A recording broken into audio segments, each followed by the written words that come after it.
Llegamos hasta acá con las tres principales categorías ya desarrolladas en las clases anteriores: Estado, poder y medios.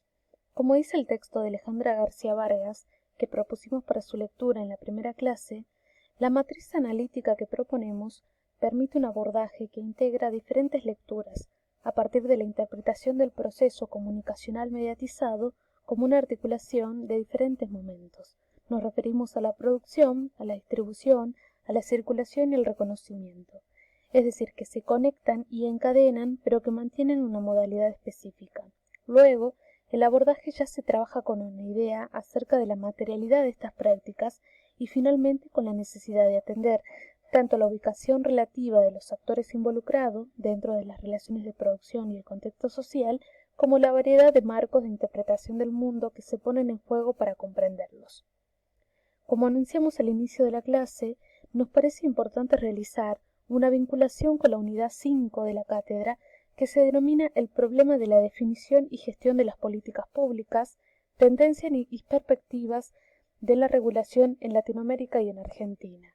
En este caso, vamos a trabajar las políticas de diseminación tecnológica, acceso y desigualdad en tiempos de pandemia. Para eso vamos a dar cuenta del programa Conectar Igualdad, que fue una política pública creada en el año 2010 por el Estado Nacional con el fin de aminorar las brechas digitales y educativas y revalorizar la escuela pública.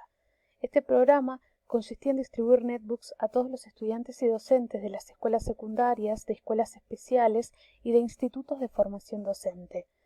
Hasta 2015 se entregaron más de 5 millones de netbooks en todo el país. Luego, desde fines de 2015 en adelante, este programa fue sufriendo algunas transformaciones vinculadas al cambio de gobierno nacional. Entre 2015 y 2017, la primera modificación fue que Conectar Igualdad dejó de ser una política pública para ser una política TIC del portal Educar. Ya en 2018 se disuelve el programa Conectar Igualdad y se crea el Plan Aprender Conectados. Lo que planteaba era una transición desde el acceso a las netbooks a la alfabetización digital. Como dijimos, el programa Conectar Igualdad tenía entre sus objetivos reducir la brecha digital. ¿Pero a qué nos referimos cuando hablamos de brecha? Esto tiene que ver con un concepto aún mayor que es el de desigualdades. Las desigualdades son fenómenos duraderos y no coyunturales. La desigualdad puede ser social, puede ser económica, puede ser cultural, pero también puede ser digital. Cuando hablamos de desigualdades digitales nos referimos no solo al acceso del dispositivo, sino también a aprender y saber usarlo, es decir, competencias y habilidades digitales, usos y apropiaciones, tanto de los dispositivos digitales como de Internet.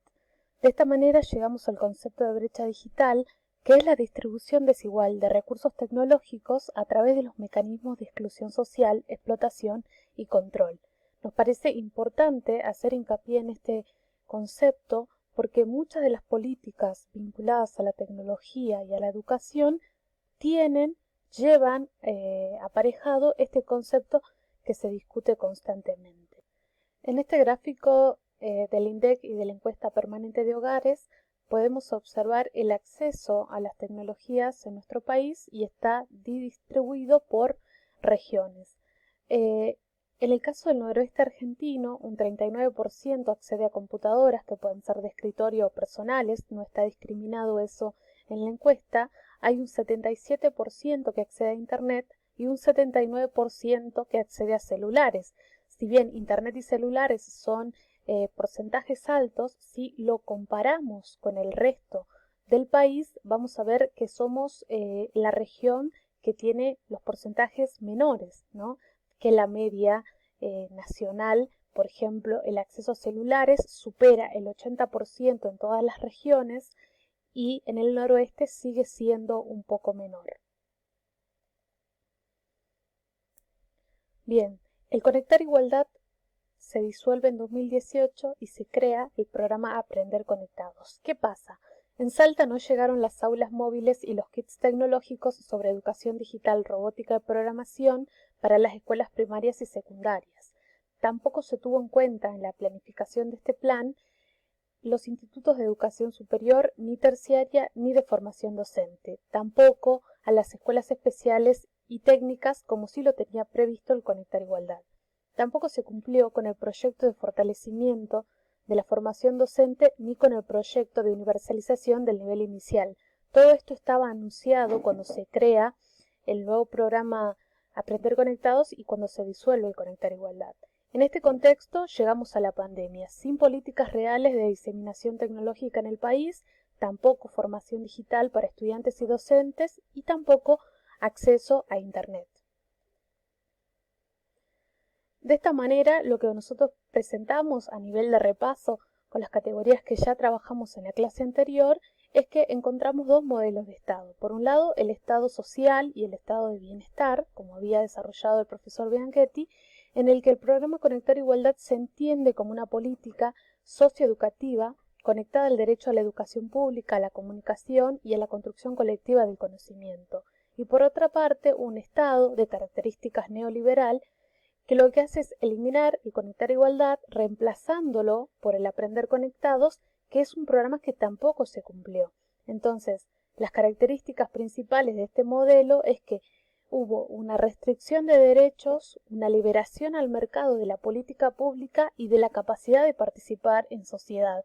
Por ejemplo, hoy ya no es posible hacerlo si no tenemos acceso a Internet. En resumen, podemos decir que llegamos a la deuda pendiente, que es la conectividad, que esto ya salía en las primeras evaluaciones del programa Conectar Igualdad y que sigue vigente aún más ahora en los tiempos de pandemia. Si observamos el gráfico del INDEC, vemos que el acceso a computadoras a nivel país es el 63% y un 80% de acceso a Internet. Sin embargo, estos números no nos permiten generalizar, por un lado porque estamos hablando de aglomerados urbanos, es decir, que una gran parte de la población que pertenece a los parajes rurales, por ejemplo, no está contemplada. Además, dentro de este porcentaje de acceso a Internet, tampoco está discriminado si hablamos de una conexión a Internet por banda ancha o por un sistema de datos de celular, que todos sabemos que no es lo mismo, más aún cuando hablamos, cuando nos referimos a cuestiones educativas. También tenemos gráficos para ver el acceso tanto a computadoras como a Internet en la provincia de Salta y podemos ver que hay un 62% de la población que accede a computadoras y hay un 38% que no. En el caso de Internet hay un mayor porcentaje de acceso, es el 88%, y un 12% que no accede, pero tiene las mismas características que el gráfico anterior. No contempla la zona rural y tampoco está discriminado en qué tipo de acceso estamos hablando. Los paliativos en medio de la pandemia. Después de que se disuelve el programa Conectar Igualdad, incluso desde fines de 2015, como contábamos, que este programa fue sufriendo diferentes transformaciones, entre ellas algo que se destapó hace muy poco, y es que el actual gobierno nacional encontró miles de netbooks que habían quedado de un remanente anterior que el gobierno anterior de Mauricio Macri las había abandonado. Entonces lo que hace este gobierno es recuperar esas computadoras, actualizarlas, modificarlas y distribuirlas en los lugares que más lo necesiten para que los niños y los jóvenes puedan acceder a la educación en este tiempo que presencialmente no lo pueden hacer. Entonces nosotros nos preguntamos, ¿no? En plena cuarentena, ¿educación a distancia para quién? Y compartimos algunas imágenes para pensar también algo que ustedes mismos deben estar viviendo desde sus hogares o desde lugares donde se encuentran, cuando nos enfrentamos a la educación a distancia, que de alguna manera fue una instancia no preparada, no aceptada, no contratada, entre comillas, sino que fue algo que se dio casi sin planificación. Acá observamos otras dos imágenes para pensar esto que hablábamos al principio, ¿no? La idea de brecha digital, la idea de desigualdad duradera y no coyuntural, digo, no es algo nuevo que llegó con la pandemia, sino que algo que lo teníamos, estaba vigente en los últimos años. El gobierno anterior no se había hecho cargo de esta necesidad y hoy surge con más fuerza este problema que toca a la mayoría de la sociedad. Algunos puntos para seguir pensando. A partir del anuncio de la suspensión de clases que en la provincia de Salta se dio una semana anterior al aislamiento preventivo y obligatorio, el sistema educativo se encontró de golpe inmerso en una situación que no era habitual, incluso para muchos era novedoso. Entonces, lo que se intentó hacer fue trasladar la tarea educativa a la modalidad virtual como si el contexto no hubiese cambiado. Entonces, dentro de ese cambio o ese traslado obligado, sucedieron un montón de problemáticas en todos los niveles.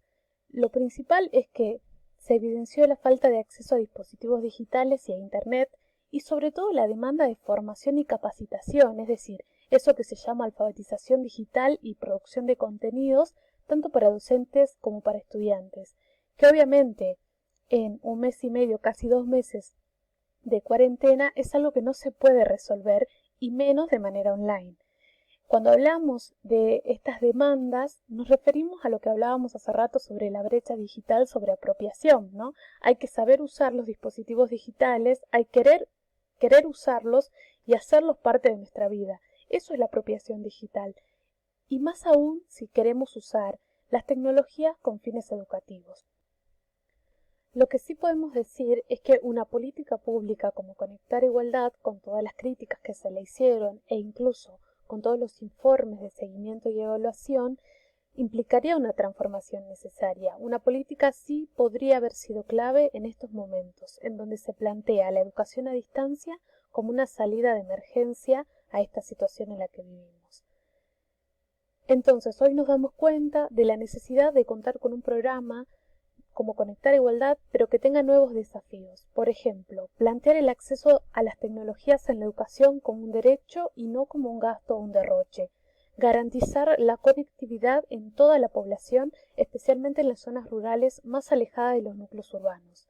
También es necesario plantear que la alfabetización digital sea un derecho, es decir, una de las dimensiones más importantes que se evidencia en la brecha digital es saber usar los dispositivos tecnológicos y apropiarse de los mismos. Esto tiene que ser parte central de una política pública que se piense en este contexto en el que vivimos. También es necesario plantear que las capacitaciones docentes sean pensadas y planificadas desde los territorios y a partir de demandas específicas. Otras de las recomendaciones que son importantes para seguir pensando estas políticas es que se impulse la industria y el desarrollo nacional y sobre todo la soberanía tecnológica. Son conceptos que hay que rediscutir y tenerlos en cuenta. Conectar Igualdad tenía Guaira, que fue un gran paso que debería retomarse y mejorarse. Entonces, en conclusión, lo que necesitamos es un Estado presente en el ámbito educativo donde persisten desigualdades en el sistema, que podemos poner en discusión si son nacionales, si son provinciales, si son locales, pero acá hay una cuestión que perdura en el tiempo, ¿no? Y tiene que ver con los presupuestos educativos, tiene que ver con los sueldos docentes, con la flexibilidad en el trabajo. Entonces hay que rediscutir todas esas dimensiones, todos esos niveles, para que realmente se dé una revolución tecnológica educativa. Bueno, estas recomendaciones nosotros las planteamos para pensar una política pública como Conectar Igualdad, que pueda ser incorporada en estos tiempos, pero también queremos escuchar qué otras dimensiones creen ustedes que habría que incorporar teniendo en cuenta todo lo que ya desarrollamos. Finalmente, les dejamos las consignas de la actividad número 2, como ya le explicamos en la clase anterior, no es evaluativa, pero sí de seguimiento.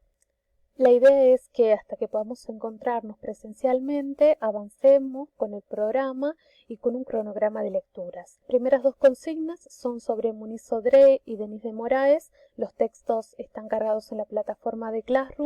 Y la última consigna es a modo de reflexión y de síntesis a partir de la clase que tuvimos hoy y de su propia experiencia. Bueno, estamos a disposición de consultas, de dudas que tengan, lo pueden hacer para seguir charlando y debatiendo sobre esta temática. Les agradezco que hayan llegado a este momento de la clase y nos encontramos en la próxima.